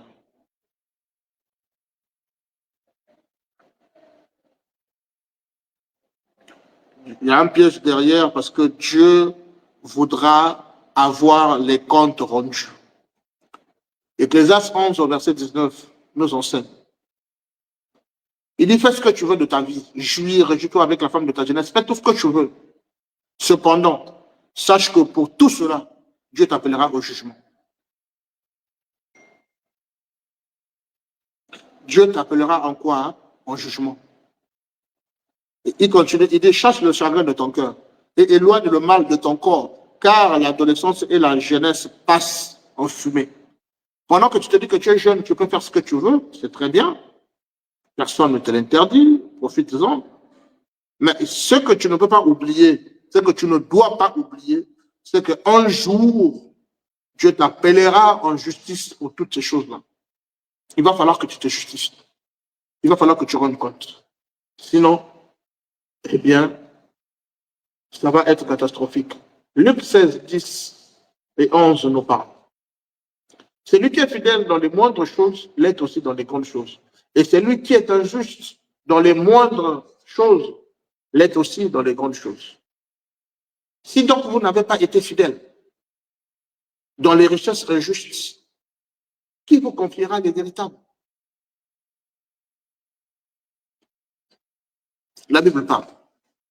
Et la Bible nous pointe du doigt pour dire que si nous sommes fidèles dans les petites choses, nous le serons dans les grandes choses. Si tu n'es pas capable de pouvoir maximiser la bonne gouvernance de la ressource que Dieu t'a donnée au niveau où tu es en ce moment, qu'est-ce qui te rassure que lorsque tu recevras de l'abondance de la part de Dieu, tu seras plus responsable? Nous avons parlé sur la loi de la responsabilité, nous ne devons pas revenir là-dessus. Vous comprenez que toutes ces choses-là sont complémentaires. L'un ne va pas sans l'autre. Voilà pourquoi au cours de cet enseignement, nous avons choisi 4 lois fondamentales pour pouvoir situer le principe de l'intendance auprès des chrétiens qui auront la bénédiction et la grâce de Dieu de suivre cette vidéo ou sur cette série de vidéos, j'allais dire. Parce qu'en tant que chrétien, on est déresponsabilisé. Si on va à l'église, on paye la dîme, voilà, on fait tout ça, on a prié, on a jeûné, c'est bon. On a déjà réglé notre compte avec le Seigneur. Mais c'est faux. Ça va au-delà. Et nous sommes en train de regarder procéduralement que, effectivement, il n'y a pas que aller à l'église, payer sa dîme, jeûner et tout ça. Mais ça va bien au-delà. Ça va bien au-delà. Et nous sommes en train de voir que le jugement ne sera pas parce qu'on n'est pas allé à l'église, mais qu'avons-nous fait du don que Dieu nous a donné? Qu'avons-nous fait des talents que Dieu nous a donnés? Qu'avons-nous fait des capacités, des informations, de la sagesse, de notre argent, l'argent que Dieu a mis entre nos mains? Qu'avons-nous fait de toutes ces choses-là? Parce que c'est en cela que Dieu nous demandera des comptes. C'est en cela que Dieu nous demandera des comptes. Et dans la gestion de notre temps, Dieu pourra te dire, mais pourquoi tu n'allais pas prier à l'église avec les autres? Pourquoi tu ne participais pas aux activités qui réunissaient les gens qui défendaient la même foi que toi? Voilà notre importance d'aller à l'église. Mais ça n'a jamais été une condition sine qua non à un enfant de Dieu que d'aller à une église dans l'espoir de recevoir le salut. Ce n'est pas ça le but. Tu reçois le salut par le principe de la connaissance que Christ est mort pour toi et qu'il est venu payer le prix dont Adam a été comment on appelle? Donc Adam a été la cause, si tu veux. Et donc ces personnes-là qui vont à l'église parce qu'ils pensent que c'est de là-bas qu'ils tireront le salut, il y a un problème. Christ a déjà payé le prix. Désormais, le salut est disponible, mais tu le reçois par le moyen de la foi. Il faut que tu acceptes que Christ est mort à la croix pour pouvoir te rendre à nouveau la liberté que Adam avait confisquée de par sa chute. Et lorsque tu lis les 40 jours de Jésus après son jeûne, le diable est venu pour le tenter. Et il est fier de dire que voilà, tout ce royaume, lorsqu'il lance le 3e assaut, il dit, il emmène plus haut, il dit, si tu m'adores, tu as vu le royaume, il montre tout le royaume de la terre. Il dit, tu as vu ce royaume, si tu m'adores, je te donne tout cela, car cela m'appartient, cela m'a été donné. Il faut seulement lire la Bible, cela lui a été donné. C'est vrai, jusqu'à ce moment-là, il en était encore le propriétaire parce que Christ n'était pas encore mort à la croix. Il ne savait pas qu'il était en train de jouir de ses derniers jours d'autorité sur les royaumes. Mais que lorsque Christ devait mourir à la croix et qu'il devait ressusciter, à partir de ce jour-là, les clés de la vie des enfants de Dieu, de leur autorité, de leur puissance, du renouvellement de leur intelligence et tout ce qui va avec était devenu désormais manifesté. Et le diable, s'il peut prétendre avoir un royaume aujourd'hui, c'est le royaume de l'ignorance. Si tu as encore à souffrir de certaines choses, c'est parce que tu es ignorant. Et le fait d'être ignorant des principes spirituels de la parole de Dieu, que tu passes par ces choses-là. Mais une fois que tu as reçu un réveil, que tu as été transformé par le renouvellement de l'intelligence, contrairement à la conformité du siècle présent, je pense qu'à ce moment, que tu le veuilles ou non, tu sors du royaume imaginaire du diable. Ça m'étonne de voir qu'aujourd'hui, il y a encore des chrétiens qui donnent du crédit et de la puissance au diable alors qu'il en a été dépouillé. Aujourd'hui, le diable, tout ce qui reste, c'est juste une farce. Tout ce qui reste au diable aujourd'hui, eh bien, c'est un bluff. Il est dépossédé, il n'a plus rien. C'est notre innocence qui nous plonge dans les travers. Et ne pouvons pas justifier cette ignorance. Nous sommes obligés de faire une fuite en avant en disant que le diable est l'auteur de ce qui nous arrive, est l'auteur de nos incapacités, l'auteur de notre mal-vivre, l'auteur de notre foi déformée, l'auteur du statu quo dans tous les domaines de la vie. C'est-à-dire que tout ce qui ne prospère pas dans ta vie, eh bien, tu peux en être fier, tu peux en être, je ne sais pas comment je peux expliquer, mais sérieusement, tu peux avoir une conscience tranquille parce que pour toi, c'est le diable qui en est le responsable. Et donc, devant Dieu, ce jour-là, tu diras, Seigneur, c'est le diable qui m'a empêché de réaliser les grandes choses. C'est le diable qui m'a empêché de pouvoir manifester le plein potentiel que tu m'as donné, le talent que tu m'as donné, les relations que tu m'as donné, la sagesse que tu m'as donné, les capacités que tu m'as donné, l'argent que tu m'as donné, les relations que tu m'as donné, l'autorité dont tu m'as investi. Si je n'ai pas pu mouvoir au milieu de tous ces dons, c'est parce que le diable m'a toujours bloqué, a toujours fait ce qu'il faut pour m'empêcher. Parce que quand je vais aller de l'avant, eh bien, généralement, j'étais toujours bloqué et ramené en arrière. Comme disait l'apôtre Paul, je vais faire du bien, mais c'est le mal qui m'arrive. Oui, l'apôtre Paul a dit, mais à un certain moment, il s'est levé, il s'est dit, ce n'est plus moi qui vis, mais c'est Christ qui vit en moi. Un certain problème, un certain nombre de choses nous arrivent parce que nous voulons à la fois conduire le véhicule de notre vie et prêter le Seigneur, mettre le Seigneur Jésus-Christ au siège du passager qui accompagne le conducteur. C'est ça le problème. Mais lorsque nous nous donnons le guidon et que nous nous mettons de côté, soyez certains que peu importe la destination choisie, nous y arriverons avec le Seigneur. Est-ce que tu conduis la voiture de ta vie? Ou c'est le Seigneur Jésus-Christ qui en est le conducteur et que toi, tu en es le passager? Ah, c'est là toute la vérité. C'est là toute la vérité. Il faut revoir donc ton expérience à ce moment-là. Luc 2, au verset 9, Jésus nous parle. Il nous parle de qui? Il nous parle d'un homme riche. Oh, j'aime les paraboles du Seigneur. Il nous parle d'un homme riche qui avait un économe. Et cet économe fut dénoncé auprès de son maître qu'il dissipait ses biens. Qui de vous pourrait accepter de donner un gestionnaire des biens et que quelqu'un vienne vous dire, mais pendant que tu es là, tu ne savais, si tu ne savais pas, il y a un tel qui est en train de dilapider, mais de manière exponentielle tes richesses. Tout de suite, tu auras là une seule réaction, interpeller la personne et lui demander des comptes. Mais c'est la même chose qui nous reviendra ce jour-là. Au jugement du trône blanc, Dieu nous interpellera parce que nous sommes les intendants de Dieu, de toutes ses ressources. Et lorsque nous gérons mal, Dieu, il est patient. Dans la parabole du semeur, un homme est passé, il a sémé en journée. L'ennemi venait à sémer la nuit une mauvaise semence. Le lendemain matin, les travailleurs ont remarqué qu'une mauvaise semence a été sémée. Ils ont fait recours au propriétaire. Ils ont dit, maître, devrions-nous enlever ou arracher la mauvaise semence? Il a dit, laissez. En arrachant, vous risquerez d'arracher également les bonnes semences. Mais attendons le temps de la moisson. Le temps de la moisson ici typifie le temps de la faim. Dieu a sémé en toi, qui est une terre, des bonnes semences. Tu as permis que l'ennemi vienne dans sa ruse sémer des mauvaises semences. Mais en ce jour, le jugement interviendra. Parce que les bonnes semences que Dieu a sémées sur cette terre que tu es, c'est ce que je ne cesse de lire ici. C'est la sagesse qu'il t'a donnée, l'intelligence qu'il t'a donnée, les relations qu'il t'a données, l'argent qu'il t'a mis entre ta main, le bon emploi que tu as eu, des connexions, l'entreprise dont tu es gestionnaire. Toutes ces choses-là reviendront sur la table du jugement parce que le maître te dira, voilà, j'ai mis ça à ta disposition. J'ai mis ceci à ta disposition. J'ai mis ceci à ta disposition. Qu'est-ce que tu en as fait? Et c'est là où ça devient compliqué. C'est là où nous serons bouche bée. Nous n'aurons plus rien à dire parce que lui, il est le maître qui voit tout.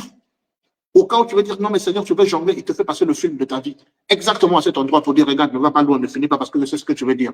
Voilà le film, il est là. Qu'est-ce qui nous restera? Nous n'aurons pas d'argument parce que c'est lui qui est le propriétaire du langage. Quel est cet homme éloquent?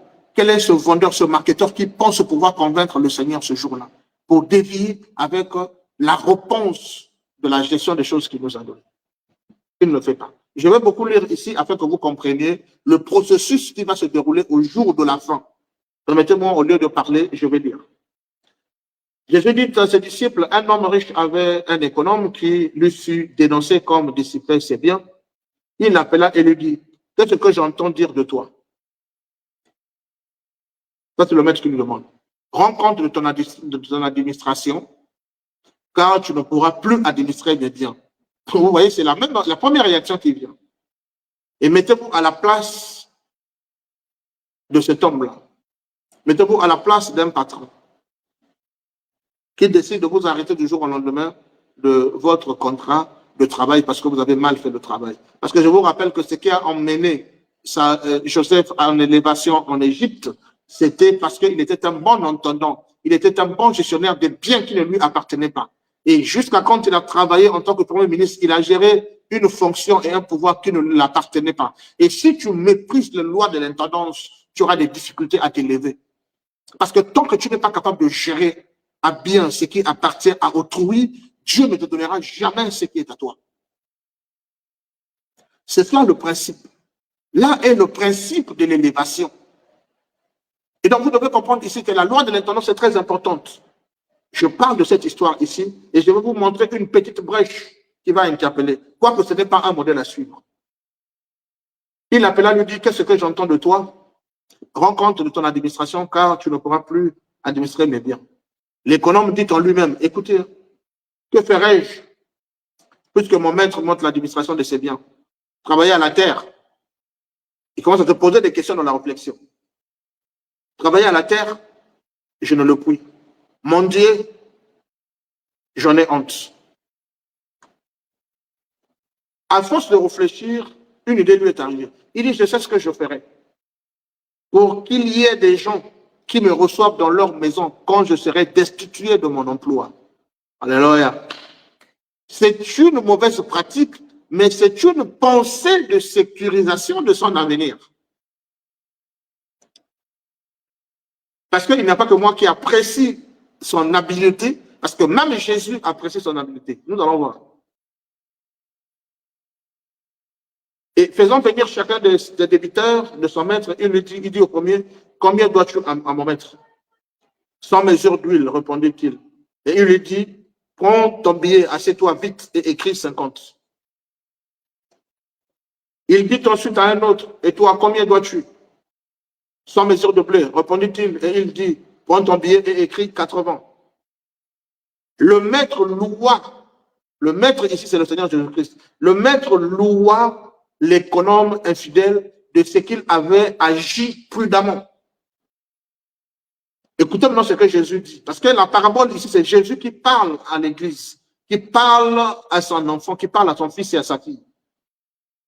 Je reprends, il dit, le maître loua l'économe de ce qu'il avait été prudent, car les enfants de ce siècle sont plus prudents à l'égard de leurs semblables que ne le sont les enfants de la lumière. C'est ça, c'est ce qui m'a révolté, en fait. Ce qui m'a poussé à comprendre pourquoi est-ce que le maître avait dit cette chose-là. Et effectivement, les gens qui ne sont pas dans, de l'obédience chrétienne, les gens qui ne sont pas dans la pratique du christianisme ont une façon de se mouvoir, une habileté, cette capacité de saisir leurs opportunités qui est tellement efficace et bien rodée que les chrétiens en ont. Les chrétiens attendent tout par la prière. Les chrétiens et les chrétiennes attendent tout par l'exaucement d'une quelconque promesse. La promesse peut être là, mais il faut œuvrer pour que la promesse entre en action. Une promesse n'est pas synonyme de l'inaction, s'il vous plaît. Arrête de pleurer pour dire qu'est-ce que je dois faire de ma vie, pourquoi est-ce que telle chose m'arrive. Cesse de te plaindre, recherche les questions existentielles en ayant des réponses de celles-ci. Et lorsque tu as des réponses, mets-toi au travail. Nous avons lu ici, la Bible dit, c'est Salomon qui le dit dans Ecclésiaste.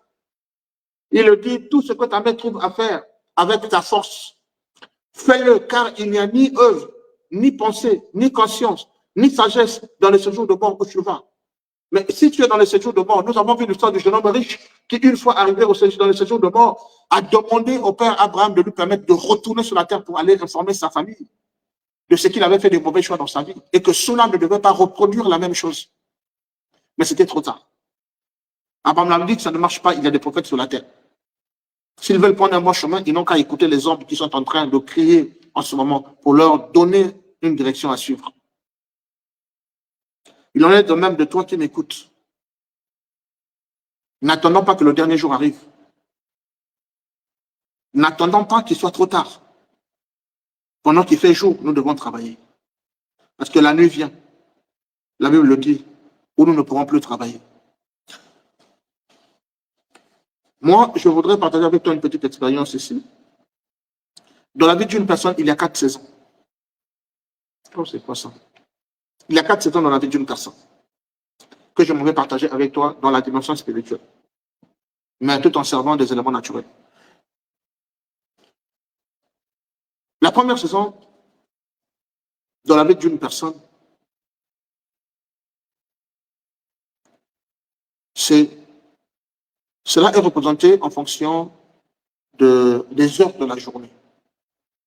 Et la journée, moi, je l'ai éclatée en 4 temps, et ces temps-là illustrent les saisons de la vie d'une personne. La première saison dans la vie d'une personne, elle part de 15 ans à 25 ans. Ça, c'est la saison du matin. Je pourrais développer ça prochainement, détail par détail, mais je vais juste situer ta foi et ta compréhension. La deuxième saison dans la vie d'une personne part de 25 à 50 ans. Là, nous sommes dans la saison du midi. La troisième saison, c'est celle qui intervient de 50 plutôt, à 75 ans. C'est la saison du soir.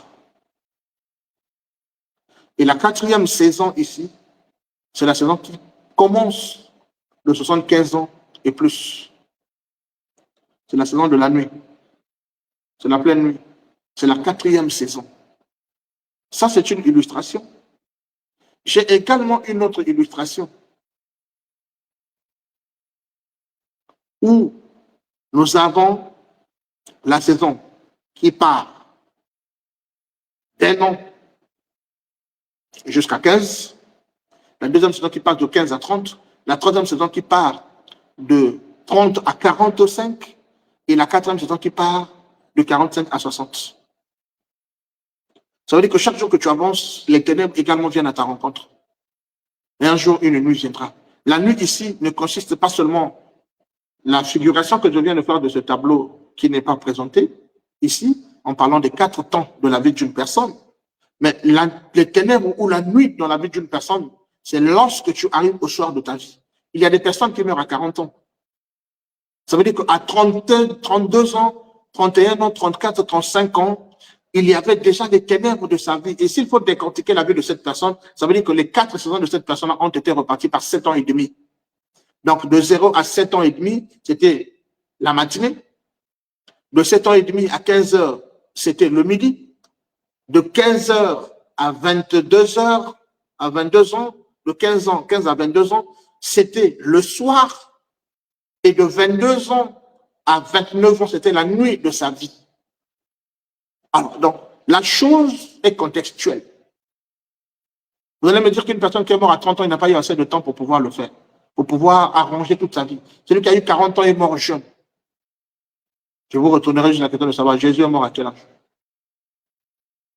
Et pourtant, il est mort dépouillé de tout ce qu'il avait à donner à l'humanité. Voilà pourquoi je vous ai parlé de la gestion du temps.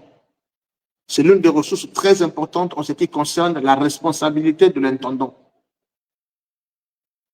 Moi, je pose les bases. À vous de tirer la conclusion et que la lumière de Dieu vous soit donnée.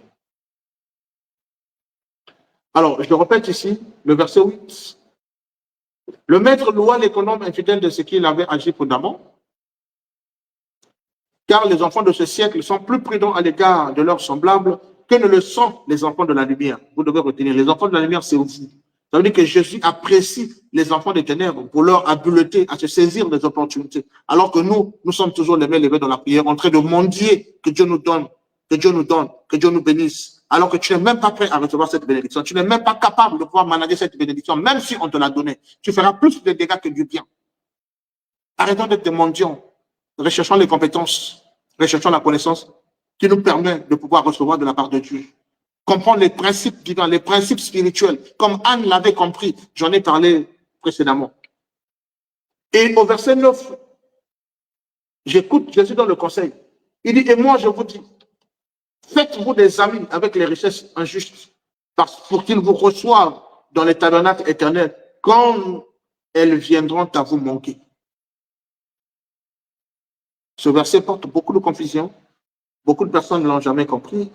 Et ce verset veut simplement dire que puisque les enfants des ténèbres, ils sont plus prudents à l'égard de leurs semblables, plus que nous ne le sommes, nous devions tisser des amitiés avec eux, de sorte qu'un jour, pendant que nous avons besoin d'une relation, nous avons besoin d'un contact, nous avons besoin d'une certaine porte, que eux deviennent les tremplins qui nous permettront de pouvoir accéder à cette porte. Alors, je vais chuter ici sur la parabole du talent au verset 24. La Bible dit que celui qui n'avait reçu qu'un talent s'approchant ensuite, il dit, Seigneur, je savais que tu es un homme dur, qui moissonne où tu n'as pas semé et qui amasse où tu n'as pas vanné. J'ai eu peur et je suis allé cacher ton talent dans la terre. Voici, prends ce qui est à toi. Vous voyez que très souvent, lorsque nous échouons, nous avons tendance à accuser Dieu. Et ce gars, ce troisième intendant, ce troisième serviteur, était un accusateur. Il accuse Dieu, combien même il a été honnête en ne dissipant pas, en ne dépensant pas le talent, mais néanmoins, il n'a pas admis sa peur et son incapacité. Il pointe maintenant les vertus de Jésus, les vertus de Dieu pour dire, tu es celui qui moissonne où tu n'as pas semé, tu es celui qui amasse là où tu n'as pas vanné. Oui, il le savait dès le départ, mais pourquoi avoir accepté le talent? Il aurait simplement dit, je te connais, je ne prends pas ton talent. Il aurait laissé ton talent dans la banque, comme lui-même il l'a dit plus tard, pour qu'il le recouvre avec intérêt. Les irresponsables, les paresseux qui ne sont pas capables de manifester leur talent se servent toujours des excuses pour pointer Dieu comme responsable ou trouver un bouc émissaire au milieu de leur environnement. Arrêtez de faire cela parce que cela n'honore pas Dieu et ne vous honore pas non plus. Vous pensez que vous avez là une raison pour vous faufiler, mais nous qui sommes éclairés, nous qui sommes éveillés, nous qui sommes illuminés, lorsque nous vous voyons en train de faire cela, nous savons que vous n'êtes juste qu'une marionnette face à vos responsabilités. Que chacun prenne ses responsabilités. Parce que c'est ce que le royaume attend. Tu es un ambassadeur de Dieu représentant le royaume sur terre. Que tu te dois de prendre tes responsabilités. C'est une obligation. Et je vous montrerai par là, lors du dernier enseignement que nous allons avoir, c'est le samedi, combien une personne est capable de manquer le ciel à cause de la mauvaise gestion de ressources que Dieu nous a données. Simplement par l'ignorance de la loi de l'intendance, des principes de l'intendance. C'est ce jour-là, lorsque tu seras devant le tribunal de trône blanc, si jamais je suis à côté, je ne suis pas déjà passé, pour que je sois mis à la droite du Père. Si tu es à la côté de me côtoyer, tu me diras, frère, ce que tu as enseigné ce jour-là, si seulement tu l'avais entendu. Certainement, ce n'était pas la voix d'un homme, mais c'était Dieu qui est en train de me mettre en garde. Ce jour-là arrivera certainement. Ce n'est pas de l'orgueil. Parce que la vérité a franchi. Et je suis un affranchi de Dieu. Parce qu'il m'a illuminé, il m'a donné la vérité. Et j'en fais usage. Par la grâce de Dieu, chaque jour, j'avance. Je peux tomber, mais je me donne toujours une raison pour me relever parce que j'en ai nécessairement besoin. Parce que mon salut en dépend. Et donc, écoute son excuse au verset 27. Il dit, j'ai eu peur et je suis allé cacher ton talent dans la terre. Voici, prends ce qui est à toi. Ça n'a pas de sens. Écoute la réponse du maître. Son maître lui répondit, serviteur méchant et paresseux. Tu savais que je moissonne où je n'ai pas semé et que j'amasse où je n'ai pas vanné. Ah, là, ça devient chaud. Et plus devant, il dit, il te fallait donc remettre mon argent auprès aux banquiers Et à mon retour, j'aurai retiré ce qui est à moi avec intérêt. Ça, c'est la réprimande ou la réponse, la réplique de son maître. Et ce jour-là, Dieu va nous traiter de cette même façon. Si nous ne sommes pas capables de prendre nos responsabilités en tant qu'intendant de Dieu, de tout ce que Dieu a mis entre nos mains. Toi qui n'as jamais visité un orphelinat, toi qui n'as jamais pris soin d'une personne en difficulté, toi qui ne peux pas venir en aide certaines personnes à mesure que tu es, avec libéralité et joie, toi qui donnes avec les grincements des dents, attention, ce que tu possèdes ne t'appartient pas. Et un jour, Dieu te demandera les comptes. Parce que dans ton argent, dans les enseignements que nous faisons chez UMC, nous nous disons toujours, il y a la part de l'orphelin, il y a la part du veuve, il y a la part de l'indigent, il y a la part de Dieu, et il y a ta part. Il y a 5 parts dans ce que toi tu possèdes. Est-ce que tu arrives à faire cette répartition? Et dans ce que tu possèdes, en dehors de la part de Dieu, il y a l'aumône. Nous discuterons peut-être un jour en détail dans ces choses-là. On pourra faire une vidéo spéciale dans ces choses-là. Si jamais une seule personne nous le demande, soit nous donnerons des informations en privé, soit nous pourrons faire une petite vidéo juste pour éclairer les enfants de Dieu en ce qui concerne la répartition de l'argent qui passe par nos mains, la répartition des bénédictions qui passent par les mains. Toi, tu es un homme, tu as 80 costumes, tu as 100 chaussures, 60 chaussures. À côté de toi, il y a un ami qui ne vient toujours te visiter qu'avec une seule chaussure. À chaque fois qu'il t'accompagne dans une cérémonie, une manifestation, il a toujours le même costume. Méchant serviteur, Dieu te demandera les comptes. Parce que l'intendance, ce n'est pas forcément avec de l'argent.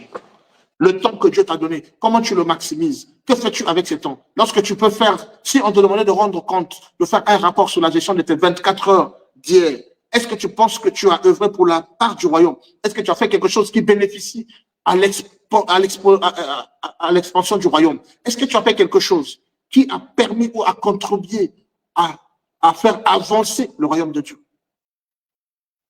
Si tu ne peux pas répondre à cette question, ça veut dire que tu connais dans quelle position tu te trouves.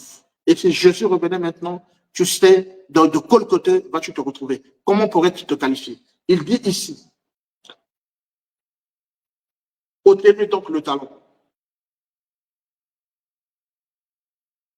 Vous comprenez qu'il est venu donner, il est venu remettre le talent. Surveillez les verbes. Il est venu remettre le talent. C'est l'acte de l'irresponsabilité et de la démission de sa mission. Ce n'est pas quelque chose de tangible. Et lorsque vous venez, Jésus aurait pu recevoir cela de manière physique, si c'est quelque chose de donné. Ici, il dit, ôtez-lui le talent. Ça veut dire que c'est quelque chose qui est mis sur toi, qu'on doit ôter, parce qu'on ôte que ce qui est sur une personne.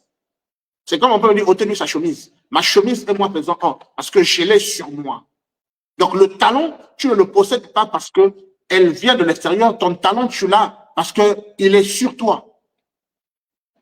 Plus loin, je dirais qu'il est en toi. Et le maître lui ôtez-lui le talent et donnez-le à celui qui en a 10. Mais pourquoi? Il en a déjà 10. Le maître explique. Car on donnera à celui qui a et il sera dans l'abondance. Mais à celui qui n'a pas, on ôtera même ce qu'il a. Toi qui te dis que tu n'as rien, tu n'as pas de quoi mouvoir, tu n'as pas de quoi faire de ta vie quelque chose qui a un sens. Même le peu que tu as, on l'enlèvera. C'est-à-dire que Dieu est capable de t'enlever la santé, parce que ta bonne santé ne sert à rien.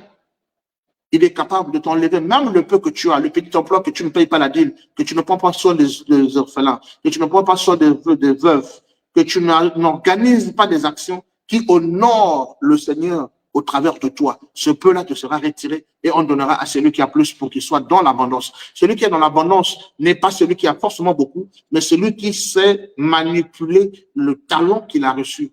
Et la Bible dit qu'on a donné à chacun en fonction de sa capacité de gestion. Vous voyez que le serviteur paresseux, il avait peu de capacité de gestion. C'est ce qui fait qu'on lui donne juste un seul talent. Et il en a prouvé parce qu'il n'était même pas fichu de pouvoir multiplier ce seul talent qu'on a donné. Alors que les autres, on a reçu 5, 10, ainsi de suite. Donc, ils avaient plus de responsabilités. Mais ils ont relevé le défi, mes amis. Alors, celui, il n'a pas pu. C'est parce qu'il est continué à rester pauvre dans son esprit. Il ne s'est pas cultivé. Il ne s'est pas formé. Il n'a pas bien géré son temps. Ce qui a fait qu'à la fin, il n'a pas eu la possibilité de multiplier l'argent qu'on lui a donné. Et les chercheurs dans le milieu biblique ou sur le milieu spirituel, si vous voulez, qui ont fait le rapport avec le talent que lui avait remis le maître. Au jour d'aujourd'hui, si on pouvait réévaluer ce talent-là, ces talents-là auraient fait 1 million de dollars. Donc, plus ou moins 600 à 650 millions de francs CFA qu'il est allé terrer en terre. Alors, chers amis, que cela nous interpelle. Parce que nous comprenons qu'en matière de gestion, Dieu nous demandera des comptes. Non pas parce qu'on n'est pas allé à l'église. Aller à l'église, prier, jeûner, se consacrer, tout cela rentre dans le cadre de la bonne gestion du temps que Dieu t'a donné. Mais Dieu ne te jugera pas forcément parce que tu n'es pas allé à l'église. Il va seulement te demander, il te dira, qu'est-ce que tu as fait du temps que je t'ai donné? Mais sois fier de dire, Seigneur, j'ai partagé un moment où je partais communier avec les autres pour raviver ma foi.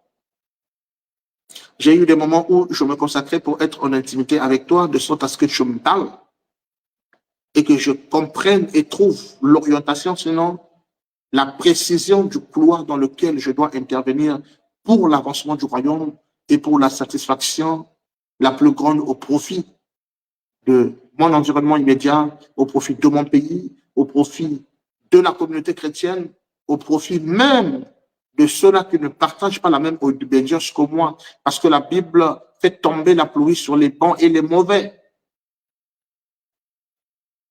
Nous devons éviter la ségrégation de croyances, que chacun croit ce qu'il veut, mais demeurons ensemble, faisons les affaires ensemble.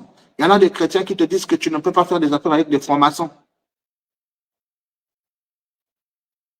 Parce que nous devons avoir une totale séparation. Faire les affaires avec eux ne signifie pas que tu es obligé d'être comme eux.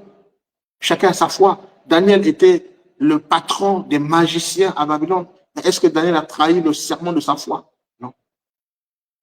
Joseph était élevé en grade et en honneur juste derrière Pharaon.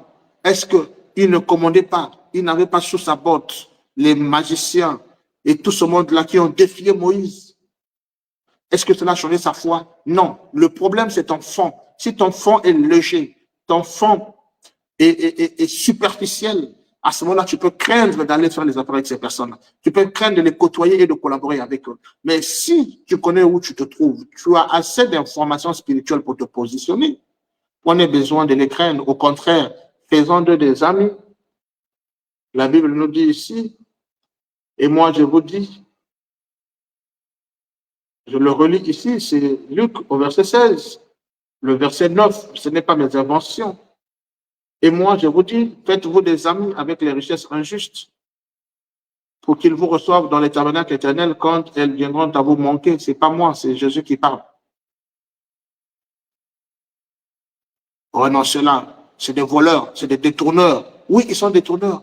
Mais s'il y a possibilité de faire affaire en toute dignité, en toute légalité et toute transparence avec lui pour que tu tires ta part, en quoi est-ce que ça te concerne?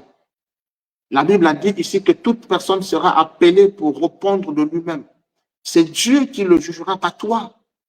Toi, fais ton affaire, reste intègre, marche dans la droiture, crains Dieu. Voilà ce dont tu as besoin. Mais si tu ne manifestes pas ton talent à cause de toutes les excuses, comme cette personne, comme ce serviteur infidèle, ce serviteur incompétent, ce serviteur paresseux, s'en est trouvé des excuses pour pouvoir justifier de son incompétence, de son incapacité, de son ignorance des principes de l'investissement, de talents que Dieu lui avait remis, eh bien, sache que le même sort qui lui avait été réservé, il te sera également réservé. Alors, comprenons par là que la bonne gestion de toutes les ressources que Dieu met entre nos mains justifieront de là où nous passerons notre éternité.